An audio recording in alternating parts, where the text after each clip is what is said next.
Hello everyone, in this video we're going to look at the impact of convertible securities on dilutive earnings per share.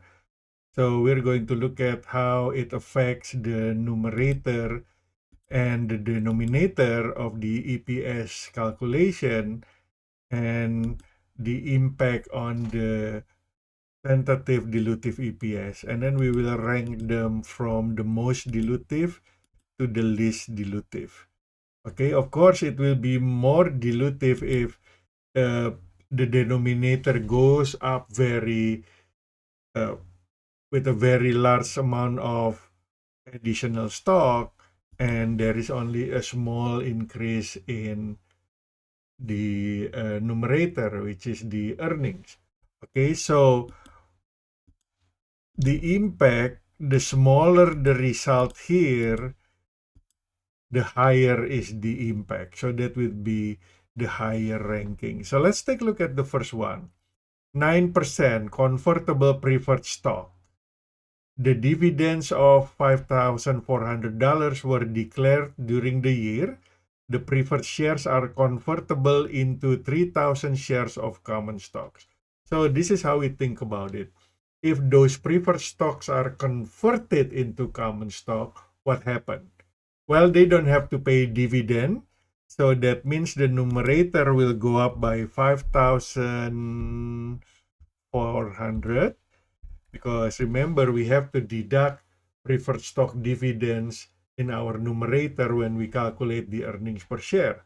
So now, if there is no more preferred stock because they have been converted into common stock, we don't have to pay dividends 5,400.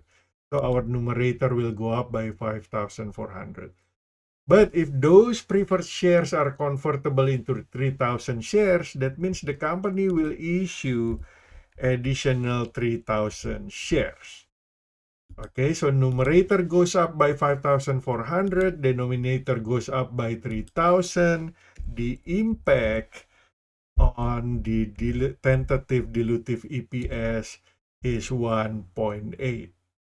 Now, by itself, it doesn't really mean anything, but we have to rank it from these four different options.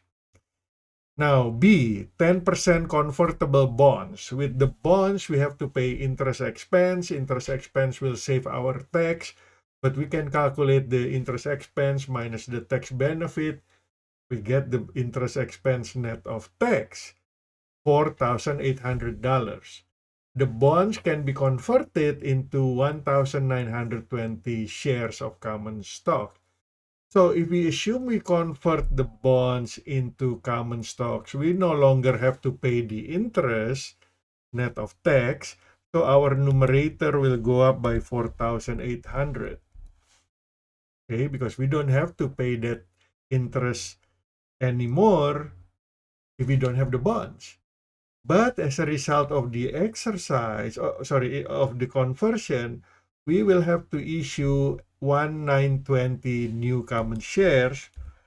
So our denominator will go up by 1,920. Okay, so if we divide that, we have 2.5, the impact. C, 8% convertible preferred stock. Again, preferred stock dividends is $8,000 have to be paid if we have the preferred stock, but if we convert it, the preferred stock into common stock, we don't have to pay $8,000 dividends. So the numerator will go up by 8,000. And those preferred stocks in C are convertible into 5,000 new common stock. So the denominator will go up by 5,000. We divide that. Okay, 1.6. And finally, D, 7% convertible bonds. Interest expense, again, net of tax, is 6,300 that we don't have to pay if we don't have the bonds. So the income will go up by 6,300. And then the company will have to issue 3,150 new shares. Okay, if we calculate the impact, it's 2. Okay, okay, now we have to rank which one has the most dilutive impact on earnings per share. Again, we find the smallest number, okay, because that means the larger the denominator increase will result in a smaller number. That's the most dilutive one. So this is rank number 1. This is the most dilutive. And then rank number 2, rank number 3, and rank number 4. This is the least dilutive. So when we calculate the earnings per share for complex capital structure, we have to be careful with this because we have to first rank them and see which one has the most or the highest dilutive impact on the earnings per share.